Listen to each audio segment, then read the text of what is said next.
Hello বন্ধুরা, সবাইকে অনেক অনেক স্বাগত মিতু আর দানিশ লাইফস্টাইলে। আশা করছি সবাই খুব ভালো আছে। তোমাদের আশীর্বাদ ও ভালোবাসা নিয়ে আমিও বেশ ভালো আছি। আজ হচ্ছে বৃহস্পতিবার হয়তো, আর এখন বাজতে চলছে সকাল প্রায় 10টার মতো। আমি এদিকে আসলাম, বাড়ির পেছনে দেখি বেগুন আছে নাকি কিছু, আর কয়েকটা আমাদের ক্ষেতের মধ্যে সূর্যমুখী ফুল লাগানো হয়েছে। তো সেই সূর্যমুখী ফুলগুলো ফুটেছে নাকি সেগুলোই দেখতে এসেছি। তো চলো আজকের ব্লগটা আমার সাথে দেখতে থাকো, আশা করি তোমাদের ব্লগটা ভালোই লাগবে। তো এদিকে আসি না করে আজকে আসলাম অনেক সাহস নিয়ে, কারণ মা যাচ্ছে সামনে দিয়ে। তো মা যেহেতু এই রাস্তা দিয়ে গেল, সেই জন্য একটা সাহস, যে জিনিসটার আমি সব থেকে ভয় পাই সেটা এই মুহূর্তে নেই। তো যার কারণে পিছন পিছন চলে আসলাম। পুচকু ওর বাবার কাছে আছে। তো এদিকে চলো তোমাদেরও দেখাই একটু আমাদের সূর্যমুখী ক্ষেতটা। এই দেখো, এটা হচ্ছে আমাদের সূর্যমুখী ক্ষেত।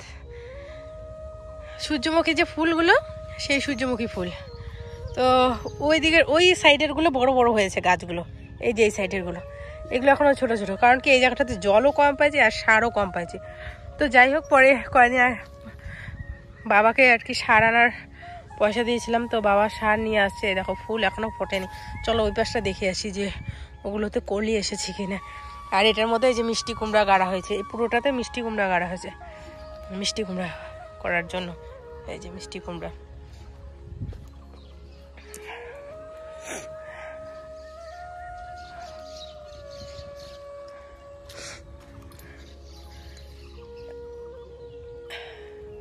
এখনো কলি আসছে কিনা বুঝি না এটার।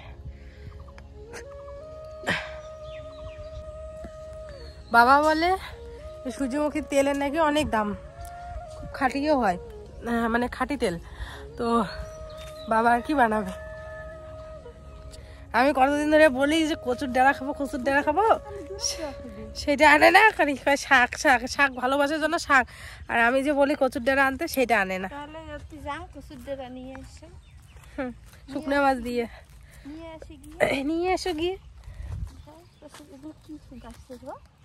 শাক শাক শাক, হ্যাঁ শাক গাছে, শাক গাছে।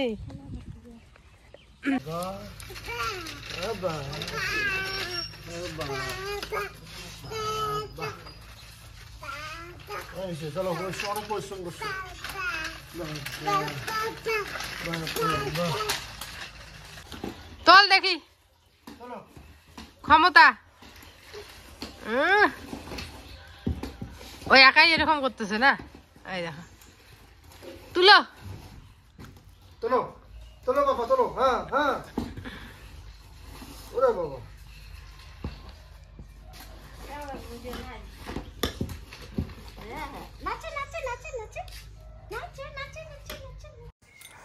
তো দেখো মাকে বললাম, তারপরে দেখো মা কতগুলো কচু শাক নিয়ে আসছে। তো আসলে বলে এখনো মানে কচু শাকের সিজন আসেনি, মানে বর্ষার দিনে কচু শাক হয়। তবুও মানে কি বর্ষার ঠান্ডা তো মানে না, কচু শাক মানে যখন তখনই খেতে ইচ্ছে করে। আর আমার কাছে কিন্তু কচু শাক খুবই প্রিয়, মানে আর খাওয়াও ভালো। কারণ কি বলো তো, শরীরের রক্ত যাদের কম থাকে তাদের কচু শাক খাওয়া ভালো। আর আমার তো মানে শুরু থেকে জন্মের পর থেকেই বোধহয় রক্ত কম থাকি জানি না, মানে রক্ত আর কি শরীরে কম থাকে। তো তাই বলে আবার কেউ ভেবো না যে থ্যালাসেমিয়া এই সমস্ত কিছু নেই আমার। আমি এই সমস্ত কিছু টেস্ট করেছি। পুচকু যখন মানে আমি যখন প্রেগনেন্ট ছিলাম তখন থ্যালাসেমিয়া, সুগার সমস্ত কিছু টেস্ট করেছি, কোনো কিছুই নাই। কিন্তু আমার শরীরে এমনিতেই রক্ত কম আর কি। বারবার অর্ডার দাও, কি অর্ডার দাও? তো কালকে অর্ডার দিলা, কালকে একটা ইসে নিয়ে আসছো বেড কভার, আজকে বা কি নিয়ে আসছো। বন্ধুরা, যেই ওকে শেখাই দিছি অনলাইন থেকে অর্ডার করা কিভাবে, প্লাস অনলাইনে পেমেন্ট করাও যায় কিভাবে, সেই থেকে ও হচ্ছে মিতু স্মার্ট হয়ে গেছে। এটা ওভার স্মার্ট হয়ে গেছে না, যে যখনই যেটা পছন্দ হয় তখনই সেটা টুক করে অর্ডার দেয়। কেমন আসছে মানে, হ্যাঁ মানে কি বলবো। খুলো না, আচ্ছা খুলবা কি দেখি তো আমিও। পাপা পাপা,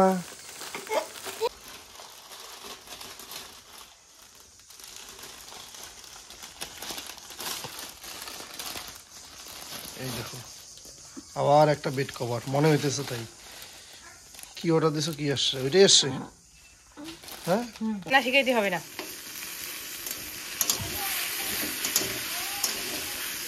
তো দেখো বন্ধুরা, আজকে রান্না হচ্ছে কচু শাক। এই যে এই কচু শাকটা নিয়ে আসছিল মা, তো এটা রান্না করছি ঝাল ঝাল করে, নিরামিষভাবেই করছি। তার কারণ আবার এই শুকনো মাছ দিব, বাবার জন্য নামাবো, আবার কড়াই মাজবো, অত মানে আজকে আর ঠেকড়া করতে পারবো না। এখন 11টা বাজে, ছেলে এখনও ঘুমায়নি আমার, তো যার জন্য এখানে কচু শাক হচ্ছে। আর এখানে ভাত, আর এই যে করলা ভাজা, ওখানে মুসুরির ডাল হচ্ছে, পেঁপে আর হচ্ছে কি বলে এটাকে গাজর দিয়ে করে রেখেছি, আর মাংস আনবে। এখানে একটা নাইটি অর্ধেক সেলাই করে রাখছি, এটা সেলাই করার সময় নেই। আর উনি তখন নাই ফাঁকুয়া কাজ করে, কলের পাত ঝাড়ে, যে কাজটা করার কোনো প্রয়োজনই নাই।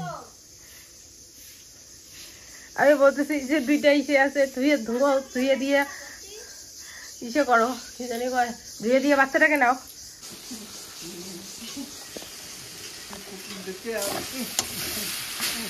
রান্না করি বাবা, রান্না করি। তো দেখো আজকে অনেক দিন পর শাড়ি পরলাম। তো এই কালার শাড়িটা আমার একদমই ফেভারিট কালার বলতে পারো, মানে এই শাড়িটা বেশিকারি আমার খুব প্রিয়, আর প্রিন্টটাও ভাল লাগে, শাড়িটাও একদম মোলায়েম। তো এই শাড়িটা পরে নিলাম, বাবার সাথে ঘুমাচ্ছে, আর স্নান করলাম। এখন গিয়ে মাংসটা রান্না করব। বাবার খাওয়া হয়ে গেছে, কারণ আগে ভাগে খাওয়া ভালো, যেহেতু নিরামিষ খায়, বুঝতেই পারো, নাহলে না নাড়াঘাটা হয়ে যায়। বললো একটা, আজকে দেখো আমার শাশুড়িও শাড়ি পরছে, যেদিন করে আমি শাড়ি পরি সেদিন করে পরে আমার সাথে হিংসা করে। দেখো আজকে ফেস টু ফেস বলে দিলাম। দেখো দেখো শাড়ি পরছে, দেখো যেদিন করে আমি নাইটি পরি সেদিন করে নাইটি পরে। এখন থেকে বাড়িতে আমি চুড়িদার পরবো। স্নান তুমি করছো, আমি তো দেখিই নাই শাড়ি পরছে। সকাল স্নান করো নাই? আগে তুমি করছো, কিন্তু আমি দেখিনি না। তো এখন থেকে আমি বাড়িতে চুড়িদার পরবো, দেখি চুড়িদার পরে নাকি। না এমনি করলাম, মিথ্যা কথা বললাম, আমি দেখছি শাড়ি পরছে, আমি ইচ্ছা করে বললাম আজকে। তোমাদের দাদাভাই বলতেছে যে শাড়ি পরে ব্লগ করো, অনেকদিন ধরে খালি নাইটি পরে ব্লগ করতেছো, তাই বললাম। হিংসা করে না। হ্যাঁ, কে সুন্দরী আর কে শাড়ি পরে ভালোবাসে। চলো আমি বেশি না করে, টমেটোটা দিতে বললো, আর একটা দুইটা আলু দিতে বললো, দিয়ে ফটাফট ঝোলটা রান্না করে তোমাদের সাথে। আর এখানে এই যে মশলা করে দিছে, লঙ্কা বাটা, পেঁয়াজ বাটা, তারপরে হচ্ছে তারপরে হচ্ছে। আপনি মাংস রান্না করতে পারেন? তাহলে আবার কেন আসছেন রান্না করতে? এগুলো দিয়ে রান্না করবো। তো চলো, অনেক দিন পর আজকে মাংস রান্না করছি বাড়িতে, বলতে পারো 4 মাস পর। তো সমস্তটাই তোমাদের বলবো। তো তার আগে দেখো এখন আমি হচ্ছে ভালো করে আলুটাকে একটুখানি তেলের মধ্যে ভাজা ভাজা করে নিচ্ছি। আর বন্ধুরা, পুচকুর বার্থডে তো মোটামুটি আর চলেই আসছে, তো কিছু কেনাকাটা করছি, সেই জন্যই আমি বিছানা চাদরটা কিনেছি। দেখো একটা বিছানা চাদর, আমার এমনিতেই বিছানা চাদর নষ্ট হয়ে গেছিলো, তো এর আগের দিন একটা কিনেছিলাম, যেটা ব্লগে দেখেছিলে গ্রিন কালারের, তো ওটা আমাদের সবসময় পাড়ার জন্য। আর এই রেড কালারেরটা, এটা আমি তুলে রাখবো, যে বার্থডে আসছে সামনেই, তো আত্মীয় স্বজন তো আসবেই, তো তখন তো এই জিনিসটা মানে একটা বেড কভার ভালো না পাতলে ঘরটা কীরকম লাগবে বলো তো। আর বাচ্চা মানুষ থাকলে বলো, বিছানার চাদর খুব তাড়াতাড়ি নোংরা হয়, আর মানে কি বলো তো, মানে তাড়াতাড়ি নষ্ট হয়ে যায়, তো যার কারণে কিন্তু বিছানার চাদরটা লাগে। তো সেই জন্যই একটা ভালো করে বিছানার চাদর ভালো দেখে নিয়ে আসলাম। তো যাই হোক, এদিকে ভালো করে মশলাটাকে কষিয়ে নিয়েছি, আলুগুলোকে ভাজা করে ঠরে। আর টুকটাক কিছু কেনাকাটা জিনিস আমি অনলাইনে দেখছি, তো যদিও বা মানে বিছানার চাদরটা ঠিক আছে। তো একটা গ্রিন কালারের শাড়ি অর্ডার দিয়েছিলাম, তোমরা দেখেইছিলে, তো ওই শাড়িটা হচ্ছে পুচকুর বার্থডেতে আমি পরবো, সেই জন্যই। তো আরও কিছু মানে পুচকুর জামা ঠামা, সেই সমস্ত কিছু কিনতে লাগবে। আর কি বলো তো, একটুখানি ইচ্ছা আছে একটু ভালো করেই করার, তো যার কারণে একটু মানে ভালো করেই আর কি করব। যেহেতু বন্ধুরা পুচকুর অন্নপ্রাশনে শুধুমাত্র বাবা এসেছিলো, তো এইবার বাড়ির সবাইকে নিমন্ত্রণ করব, মানে আমার বাড়ির সবাইকে, তারপরে দিদি দিদি তো সবাই আছেই, তো সেই জন্যই আর কি একটু ভালো করে করার ইচ্ছা আছে। তো যাই হোক, আরও কিছু কেনাকাটা টুকটাক তো কেনাকাটা মানে করতেই হবে, তো এই আর কি। আর মানে দিন কোন দিক দিয়ে যে চলে যায় সেটা বোঝাই যায় না, মানে কখন রাত্রি হয় কখন দিন হয়। আমাদের এরকম হয়েছে পুচকুকে নিয়ে। আর তোমরা অনেকেই ভিডিওতে দেখে বলো পুচকু অনেক শান্ত অনেক শান্ত, সেটা মোটেও না, দেখতে মনে হয় ওরকম। আসলে ও যে কতটা মানে মানে চঞ্চল সেটা মাত্র আমরা যে বাড়ির কয়েকজন সদস্যরা থাকি তারাই জানি। মানে এই মুহূর্তে দেখছো যে এই জায়গায় আছে, এই কাজটা করছে, মানে 1 সেকেন্ডের মধ্যে ও ওই সাইডে চলে এমন একটা কাজ ঘটিয়ে দিবে যেটা তোমরা আশাও করতে পারবে না। তো এই আর কি। তো যাই হোক, এদিকে মাংসটা কষাচ্ছি, আর একটুখানি ভাত শর্ট হয়ে গেছিলো। এর আগের দিন ভাত একটু বেশি হয়েছিল, তো যার কারণে না ভাবলাম যে বেশি হয় ভাত, তো একটুখানি কম চাল নিয়ে রান্না করি। মানে একটুখানি কম চাল নিয়েছি, যার কারণে একজনের ভাত মতো শর্ট হয়ে গেছে। তো পরে আবার হচ্ছে ভাত বসানো হলো।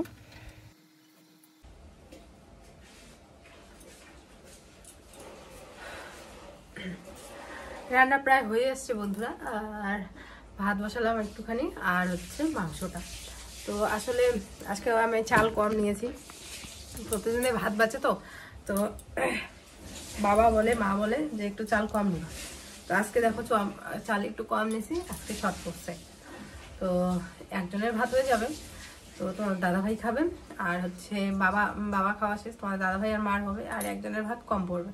তো যার জন্য একটুখানি ভাত বসালাম না, ভাবলাম যে একটুখানি আবার ভাত বসাবো, তাহলে একবারে রাতের সাথেই মাকে বললাম যে একবারে রাতের সাথেই দাও, দাদাভাই যেহেতু বিয়ে বাড়িতে যাবে তো একবারে রাতের সাথে দিয়ে দাও, আমাদের হয়ে যাবে। তো তাই দিল। তো ভাত হচ্ছে আর হচ্ছে মাংস, আর মা গেল হচ্ছে কাপড় চোপড়গুলো একটু মেলে দিতে। আমার না এখান থেকে মাথাটা প্রচণ্ড ব্যথা করতেছে, জানি না কেন। খাওয়া দাওয়া করে যদি একটু শুতে পারি তাহলে বোধহয় খুব ভালো লাগবে, কিন্তু জানি না, হয়তো বা রান্না হতে হইতে পুচকু উঠে পারলো, তখন হয়তো বা ওকে নিয়ে আমার ঘুরতে হবে, তো শোয়াটা দূরে হয়ে যাবে, তাই না বলো? চলো আমি রান্নাটা করে নিই, রান্নাটা করে খাওয়া দাওয়া করে তারপর তোমাদের সামনে আসছি। আমরা যখন মেয়েরা কোনো বাড়ির বউ হই, কোনো মা হই, তখন আমাদের ভিতর থেকে ওই বাচ্চা জিনিসটা কিন্তু হারিয়ে যায়, তাই না বলো? কিন্তু মাঝে মাঝে আমাদেরও কিন্তু ইচ্ছে করে এইভাবে একটুখানি খেলা করতে। আমার তো ভাই বেশ ইচ্ছে করে, তো একটুখানি ফাঁক টাইমে পুচকুরে এই খেলনাটা দিয়ে আমি একটু খেলে নিচ্ছি। আমার বিশ্বাস করবে এই জিনিসগুলো খুব খুব প্রিয়। আগে মেলায় গেলেই আমি এই জিনিসগুলো নিয়ে আসতাম। তো যার কারণে আমি ভাবলাম যে না, পুচকুর আলে আলে আমি এটা নিয়ে আসি, যে বাড়িতে তো পুচকু কতটুকু আর ফোলাবে, আমি ফোলাতে পারবো, তাই না বলো?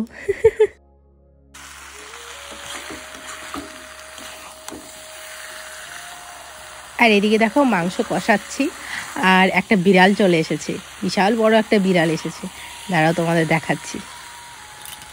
যখনই মাংস কষানো হয়, জানি না এই বিড়ালটা কিভাবে খবর পায়, মানে যেখানেই থাকুক না কেন ঠিক মাংস কষানোর সময় বিড়ালটা চলেই আসবে, আর ঠাই দাঁড়িয়ে থাকে, কতক্ষণে এক টুকরো দিব তারপরে খাবে। তো সামনে যদি একটা বিড়াল দাঁড়িয়ে থাকে তখন কিভাবে বলো তো ওর মুখের দিকে তাকিয়ে না দিয়ে পারো? তো আমি এই জন্য একটা বাটির মধ্যে বেড়ে নিচ্ছি। এই দেখো কত বড় একটা বিড়াল।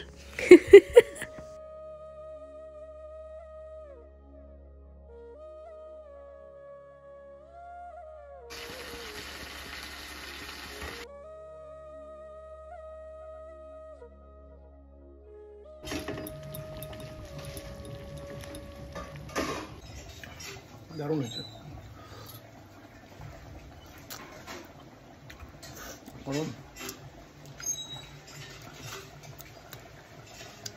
পুরাই গরম, মাংসটা জোশ হয়েছে। মাংস মোটামুটি রেডি। তো এদিকে তোমাদের দাদা ভাইয়ের ভাত বেড়ে নিলাম, কচু শাক, কাঁকরোল ভাজা, আর তার সাথে লেবু। কাঁকরোল ভাজাটা একটুখানি ভাজা কম করেছি, আমাদের এরকমই ভালো লাগে খেতে, তাই একটুখানি তেতো তেতো ভাব লাগবে এরকম, একদম কড়কড়া ভাজা দিলে অতটা ভালো লাগে না। তো এই হচ্ছে কাঁকরোল ভাজা, তার সাথে হচ্ছে একটা লেবু, তো আর তার সাথে হচ্ছে স্যালাডের মধ্যে শশাটা নেই, তাছাড়া শশা আর বিটটা নেই, আর শুধুমাত্র টমেটো আছে, আর হচ্ছে গাজর আছে। আর এদিকে মাংস বেড়ে নিলাম বাটিতে, আর হচ্ছে মুসুর ডাল। তো মুসুর ডালের মধ্যেও কিন্তু আমি গাজর দিয়েছি, কারণ বাবু খায়, বাবুর জন্য তো ডাল ভাত এগুলোই আর কি। আর তোমাদের দাদাভাই আবার নতুন করে হচ্ছে ডায়েট শুরু করেছে, যার কারণে ভাত অনেকটাই কম খায়। তো দুপুরবেলা যদিও বা আমি অনেক বকাঝকা করে ভাতটা খাওয়াই, কারণ বুঝতেই পারো মাঝে মাঝে মানে এরকম ওর মানে কী যে শুরু হয় ভগবান জানে। তো তবুও দুপুরবেলা ভাত না খেলেই হয় না, তো রাত্রেবেলার দিকে ও একটু ডালিয়া ঠালিয়া খায়, রুটি টুটি খায়, দুপুরবেলা একটুখানি ভাত দিই। গুড আফটারনুন বন্ধুরা। তো একটুখানি দাদাভাই ঘুমিয়েছিল, আর পুচকু দুপুরবেলায় আমরা যখন খেতে বসেছি তখনই ঘুম থেকে উঠে পড়ে। তো এই মাত্র মার সাথেই ছিল পুরো দুপুরটা, বাবার কাছেও ছিল কিছুক্ষণ, মা নিয়ে এসেছিল কিছুক্ষণ। তো এখন ওর বাবার সাথে গেছে ঘুরতে, কেন জানি না আমার খুব রিস্ক উঠছে। আর এই দেখো উঠানের মধ্যে কত পাতা, তো জল দিলাম, আমি তো আর জল ঢল দিই না এমনি, আমি জল দিই না এমনি ঝাড় দিই, তো মা জল দিছে তার জন্য ধুলা কম, আর আমি অত জল দেওয়ার সময় নেই, এমনি শর্টকাটে দিয়ে দিই। আর ও শার্টটা আমাকে ঘরে রাখতে পেরেছে, আমি শার্টটা নিয়েও বারান্দায় বাইরে রাখছি, আবার গালি দিবে আমাকে। বিতাসের বয়স কত চলছে এখন? 11 মাস। এখন ও কিভাবে বুঝে দেখো, ওর পাপা রেডি হইলেই ব্যাস ব্যাস, ওর পাপা রেডি হলেই বলতে থাকে যে পাপা ঘুম, পাপা ঘুম, পাপা ঘুম। ঘুম যাবা?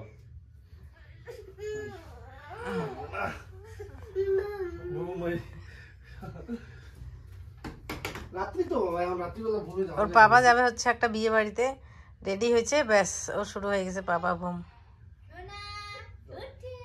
আমি দেরি করবো না তো, আমি 10টা 10টা 10:30 চলে আসবো। তোমার ক্ষমতা থাকলে ওকে থুয়ে যাও।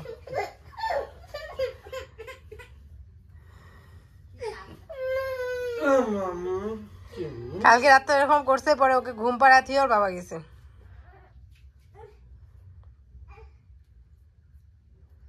ও থাকবে না ওর বাবার কাছে, বাবার কাছ থেকে কারো কাছে থাকবে না। এদিকে তাকাই না, বাবা আয় তো, আয় আয় শোনা, বাবা শোনা, আসো আসো আসো।